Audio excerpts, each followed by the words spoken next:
যে ভারতীয় জনতা পার্টির কোনো লোক এতে যুক্ত নয় এবং আজকে ঐক্যবদ্ধ পশ্চিম মেদিনীপুর বিজেপি, নেতা এক নরেন্দ্র মোদী, প্রতীক এক পদ্মফুল। আমরা ঐক্যবদ্ধ।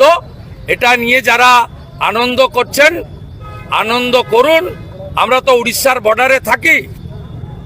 জয় জগন্নাথ বলেই বলবো, মিছা কৌ মনকে পাও। আমার ঘোষিত অবস্থান মমতা ভাগাও হিন্দু বাঁচাও, মমতা ভাগাও হিন্দু বাঁচাও। আর কোনো প্রশ্ন নেই, কোনো উত্তর নেই, কোনো ভাষণ নেই। আমি বললাম যে আমি যে সৌজন্য দেখিয়েছি মমতা ব্যানার্জির আহ্বানে গিয়ে, উনি তো দেখাতে পারেননি সেটা। উনি যদি রাম মন্দিরে যেতেন, সৌজন্য দেখাতেন, আর যেটা মন্দির করতে হলো ওনাকে, আজকে রামনবমীর মিছিল করতে হচ্ছে টিএমসিতে, সে তো করতে হলো। কেন জাননি উনি সৌজন্য দেখাননি। দিলীপ ঘোষ সৌজন্য দেখে, যেদিন মুখ্যমন্ত্রী হয়েছিলেন উনি 1 মাসের মধ্যে সমস্ত হসপিটাল ঘুরে ফেলেছিলেন। হসপিটাল দালাল রাজ, ওষুধ বিক্রি, আরজি করার মতো ঘটনা কি বন্ধ হয়েছে? হচ্ছে তো। উনি পলিটিক্যালি গিমিক করেন, দেখিয়ে দিলেন আমি বিরাট কিছু, আর আপনারা ওটা নিয়ে ব্যস্ত থাকেন। এই বলেছেন মুখ্যমন্ত্রী, এই গেছেন, ছবি দেখান। পরিবর্তন কি হয়েছে? আমি বলছি 15 বছর হয়ে গেল।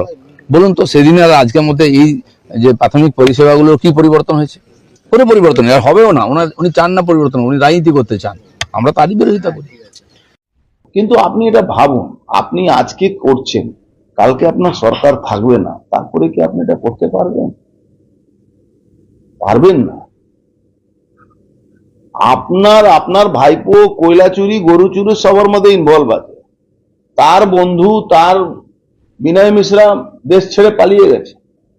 আপনাদের কি ব্যবসা ছিল আমরা সবাই বাংলার মানুষ জানে। আপনার বাড়ির লোকরা আমেরিকা ট্রিটমেন্ট করাতে যাচ্ছে, লন্ডনে পড়তে যাচ্ছে। 10 বছর আগে কি আপনাদের পরিস্থিতি ছিল কি আপনারা যেতেন? পরিবারের সদস্যকে এই জন্য টার্গেট করা হচ্ছে যাতে আমি ভয় পাই। উনি ভুল ভাবছেন, আমার কোনো ভয় নেই। আমার পরিবারের লোকেরাও মেন্টালি প্রিপেয়ার আছে। আপনার বিরুদ্ধে লড়াই করবার জন্য আমরা সবসময় প্রস্তুত আছি। যা ক্ষতি করছি আমরা করছি। তার জন্য কখনো আমার নোটিশ, কখনো আমার ফ্যামিলি লোকের উপরে নোটিশ, কখনো ছেলের উপরে, এখন আমার জামাইয়ের উপরেও নোটিশ পাঠিয়েছে, সিআইডি কে দিয়ে পাঠিয়েছে। তার মানে বুঝতে পারছেন কত নিচে লেভেলে রাজনীতি মমতা ব্যানার্জি করে নেন।